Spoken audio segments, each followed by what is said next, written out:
آج کے پروگرام میں محترمہ مہر قریشی صاحبہ پاکستان تحریک انصاف کی سینئر رہنما اور ملتان سے ان کا بھی یہی کلیم ہے کہ وہ الیکشن جیت چکی ہیں، لیکن جو فارم 47 کا رزلٹ ہے وہ کچھ اور کہانی سنا رہا ہے۔ اب یہ مرحلہ کیسے آگے بڑھے گا انہی سے جانیں گے۔ مہر بانو صاحبہ بہت شکریہ آپ کا، اور آپ ہی سے بات کا آغاز کروں گی۔ سب سے پہلے یہ بتائیے گا کہ ابھی تک تو ہم دیکھ رہے ہیں یہ سارا پروسیس بہت سلو چل رہا ہے، آپ لوگوں کے جو تحفظات ہیں وہ اپنی جگہ، لیکن ان کو ایڈریس کرنے کے لیے جس طرح سے ایک قانونی طور پر آگے بڑھا جا سکتا تھا ابھی بڑا سلو ہے۔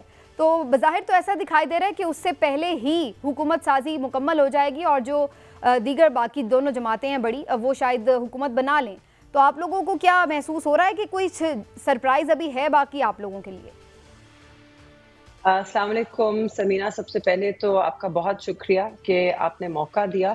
آپ کے سوال کا جواب دیتے ہوئے دیکھیے، بالکل آپ درست فرما رہی ہیں، بہت آہستہ سلسلہ چل رہا ہے۔ اگر ہم یہ دیکھیں کہ کتنے الزام لگے ہیں بے ضابطیوں کے الیکشن کمیشن کے طرف، اور کتنے لوگ وہاں پہ اپنی اپیلز دائر کر کے اب تک دائر کر چکے ہیں اور لوگ کرنے جا رہے ہیں، تو امید تو یہی تھی کہ الیکشن کمیشن آف پاکستان اسے سنجیدہ لیتا، اور وہ جو انہوں نے اپنے بنانی ہیں بینچز یا کاؤنسلز یا کمیشنز جو کہ ان اپیلز کو سنیں گے، وہ ذرا جلدی کرتے، لمبے دن رکھتے۔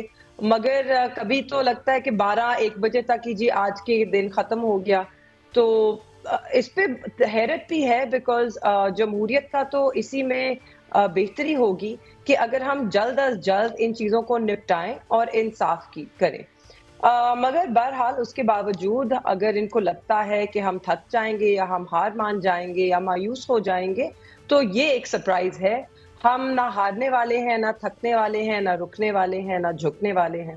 ہم بالکل اپنے ووٹر کا دفاع کریں گے، اور جو انہوں نے ووٹ ہمیں اپنی امانت کے طور پہ دیا، اس کے لیے ہم لڑیں گے، آخری دم تک لڑیں گے۔ اچھا مہر بانو قریشی صاحبہ، یہ فرمائیے گا کہ پی ٹی آئی نے جو مبینہ دھاندلی اور نتائج میں تبدیلی کے حوالے سے جوڈیشل انکوائری کا مطالبہ کیا ہے، تو کیا آپ سمجھتی ہیں کہ موجودہ حالات میں کوئی بھی جوڈیشل انکوائری ایسی ہوگی کہ تمام سٹیک ہولڈرز جو ہیں اس پہ مطمئن ہو سکیں؟ دیکھیے، ہم نے جوڈیشل انکوائری کا اس لیے کہا ہے کیونکہ اگر ہم الیکشن کمیشن کی صرف بات کریں تو ہمیں تو الیکشن کمیشن سے کافی شکایات ہیں۔ یہ جو الیکشن سارا ہوا اور پورے ملک کے سامنے ہے، جس ماحول میں الیکشن ہوا، کس طرح الیکشن کمیشن خود پارٹی بن گیا پاکستان تحریک انصاف کے خلاف اور سپریم کورٹ تک چلا گیا ان کا نشان چھیننے کے لیے، حالانکہ اسی دن اے این پی نے بھی الیکشن نہیں کرائے تھے، ان کا نشان نہیں چھینا، انہیں 20,000 کا فائن دے دیا اور وہ نشان کے ساتھ الیکشنز میں آ گئے۔ تو یہ بہت ہے، سوالیہ نشان ہے ان کے کردار پر۔ اس لیے بہتر تو یہی ہوگا کہ جوڈیشل کمیشن ہی بنے اور وہ اس سب کو انویسٹیگیٹ کرے۔